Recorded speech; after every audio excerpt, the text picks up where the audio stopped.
ഈ പിഷാരടിയുടെ ഇന്റർവ്യൂവിലൊക്കെ നമ്മൾ ആദ്യം ശ്രദ്ധിച്ചു തുടങ്ങിയത് ധർമ്മജനെ കളിയാക്കിയിട്ടാണ്. ഒരു ട്രോൾ എന്നുള്ള രീതിയിലാണ് അത് ക്ലിക്കായി വന്നത്, തമാശ.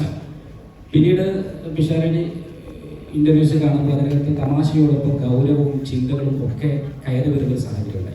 അങ്ങനെ ഒരു ലെവലിലേക്ക് ബോധപൂർവം അറിയാമോ? അല്ല,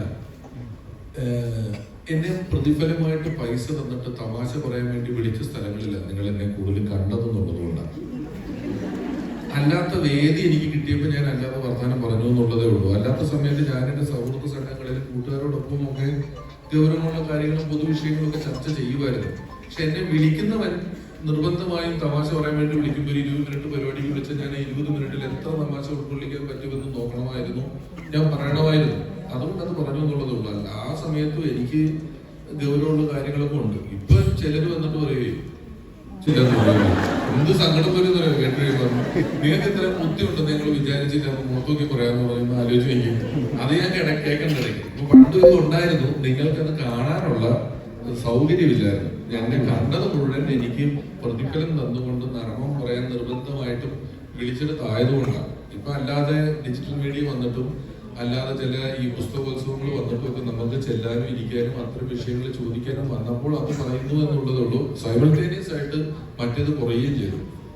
സ്റ്റേജ് പരിപാടികളൊക്കെ കോവിഡ് ആനന്തരം പഴയ പോലെ പോകുന്നില്ല. ഞാൻ തന്നെ പോകുന്നില്ല പരിപാടിക്ക്. കാരണം ഒരിടത്ത് ചെല്ലുമ്പോൾ തന്നെ എല്ലാ ആൾക്കാരുടെയും കയ്യിൽ 4K ഫോണായിരിക്കുന്നത്.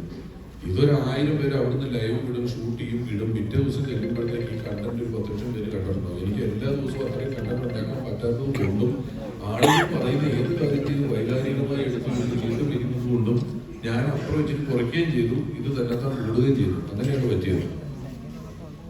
നല്ല രീതിയിലുള്ള വായനയുണ്ട് എന്നാണ് ഈ പുസ്തക ചർച്ചകൾ ഉൾപ്പെടെ കാണുമ്പോൾ മനസ്സിലാക്കുന്നത്. ഏറ്റവും കൂടുതൽ സ്വാധീനിച്ച എഴുത്തുകാരൻ പുസ്തകം ഒരാളെ പറയുക ബുദ്ധിമുട്ടായിരിക്കും. ഞാൻ ഈ നോവലൊക്കെ വായിക്കുന്നതിനേക്കാൾ നോൺ ഫിക്ഷൻസ് ആണ് കൂടുതലും വായിക്കുന്നത്. അങ്ങനെ ഒരാളെ പറ്റി ചോദിച്ചാൽ ഒരു എഴുത്തുകാരെന്ന് പറയാൻ പാടാണ്. ഇപ്പം റോബർട്ട് ഗ്രീൻ എന്ന് പറഞ്ഞ എഴുത്തുകാരൻ്റെ 48 Laws of Power അല്ലെങ്കിൽ ഹ്യൂമൻ നേച്ചർ അതൊക്കെ വായിക്കുന്നുണ്ട്. ഇംഗ്ലീഷ് വായിക്കാൻ ചെറിയ സ്ട്രെയിനാണ് എനിക്ക്, ഞാൻ മലയാളം മീഡിയം ആയിരുന്നതുകൊണ്ട്. അല്ലെങ്കിൽ മോർഗൻ റൂസ്വാലിൻ്റെ കുറെ വായിക്കുന്നുണ്ട്. അങ്ങനെ ഒരു എഴുത്തുകാരൻ സ്വാധീനിച്ചു എന്ന് പറയണമെങ്കിൽ എനിക്ക് ആകെ ഇഷ്ടമുള്ളത് പുസ്തകങ്ങളെക്കാളും സിനിമ എഴുതുന്നതിനകത്ത് എനിക്ക് ശ്രീനിയേട്ടൻ എന്നെ വല്ലാതെ സ്വാധീനിച്ചിട്ടുണ്ട്. എഴുത്തുകാരൻ ശ്രീനിവാസൻ എഴുതുന്നത് എനിക്ക് ഇഷ്ടമായിരുന്നു. അല്ലാതെ ഒരു എഴുത്തുകാരൻ എടുത്തു പറയാൻ പാടാണ്. 1ഉം 2ഉം കേന്ദ്രീയ വിദ്യാലയമായിരുന്നു. 3ാം ക്ലാസ് ആയപ്പോൾ മലയാളം മൂന്നിൽ തന്നെ പോയി. ഞാൻ 2ാം ക്ലാസ്സിലായപ്പോൾ എൻ്റെ ഒരു കൂട്ടുകാരൻ തൊട്ടപ്പുറത്ത് വെള്ളൂർ ക്വാർട്ടേഴ്സിൽ അവിടെ ഷൈൻ എന്ന് പറഞ്ഞൊരു കൂട്ടുകാരനുണ്ടായിരുന്നു.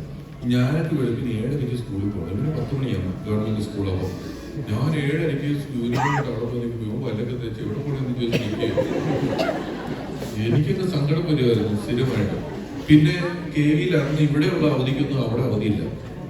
ഡൽഹിയിലെ അവധിയാണ് കേരളത്തിൽ കിട്ടുന്നത്. ഗുരുനാനക് ജയന്തി എന്നൊക്കെ പറഞ്ഞ് നമുക്ക് അവധി കിട്ടുമ്പോൾ സംസ്ഥാന ഗവൺമെന്റിലുള്ള ഒരു കൊച്ചും എന്റെ കൂട്ടത്തിൽ കളിക്കാനില്ല.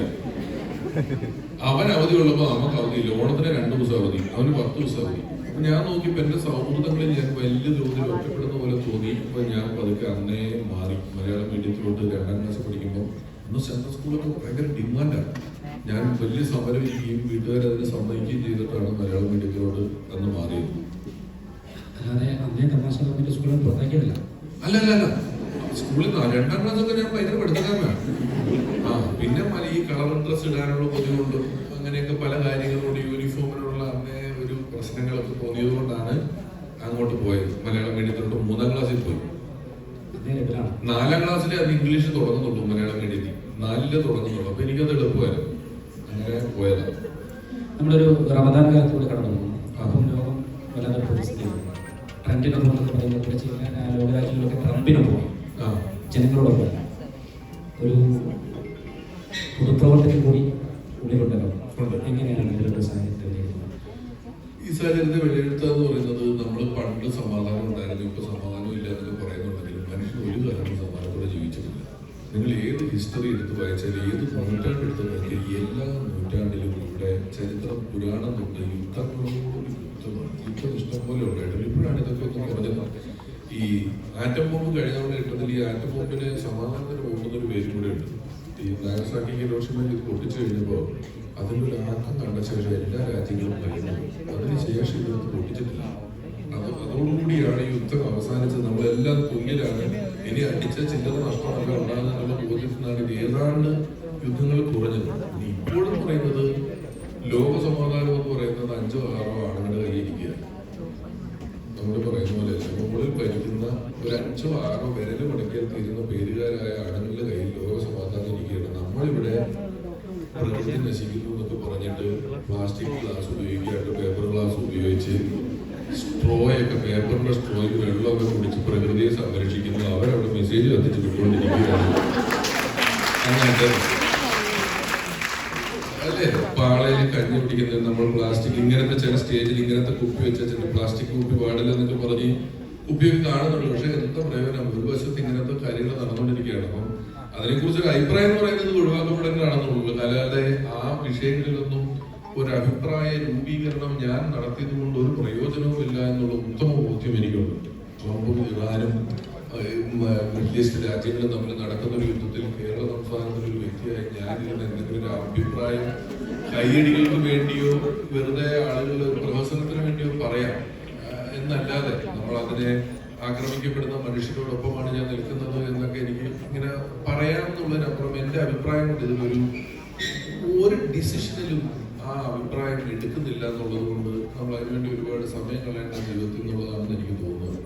ഈ ഒരു പൊതുപ്രവർത്തകന്റെ പരിവേഷം കൂടെ നിലവിലും രമേശ് പിഷാരടിക്കുന്നുണ്ട്. സ്വാഭാവികമായും വരാനിരിക്കുന്ന തെരഞ്ഞെടുപ്പിൽ സ്ഥാനാർത്ഥിത്വം ആളുകൾ പ്രതീക്ഷിക്കുന്നുണ്ട്. അത്തരമൊരു സാഹചര്യത്തിൽ നമ്മുടെ പ്രവാസികൾ ഉൾപ്പെടെയുള്ള ആളുകൾ മഹാഭൂരിപക്ഷം മലയാളികളിൽ ഒരു വലിയ വിഭാഗം പ്രവാസികളാണ്. സ്വാഭാവികമായിട്ടും ഇത്തരം വിഷയങ്ങളിൽ രമേശ് പിഷാരടിയുടെ അഭിപ്രായങ്ങൾ ശ്രദ്ധിക്കപ്പെടും. എനിക്കില്ല എന്ന് പറയാൻ പറ്റില്ല. അഭിപ്രായം ഞാൻ അതാണ് പറഞ്ഞത്. എനിക്കൊരു അഭിപ്രായ രൂപീകരണം നടത്തി അത് ശ്രദ്ധിക്കപ്പെടാം എന്നുള്ളതേ ഉള്ളൂ. അതിന്റെ ഡിസിഷൻ എന്ന് പറഞ്ഞത് മറ്റൊന്നാണ്.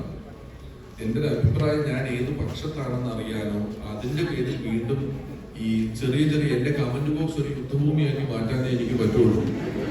അഭിപ്രായം പറയുന്നതിൽ മുതൽ കൊണ്ടായിട്ടല്ല. അതിനോട് എതിരഭിപ്രായം ഉള്ളവരുണ്ടാകും, ചേർന്ന് നിൽക്കുന്ന അഭിപ്രായം ഉള്ളവരുണ്ടാകും. ഇവരെന്റെ കമന്റ് ബോക്സിൽ വന്ന് പരസ്പരം യുദ്ധം ചെയ്യും.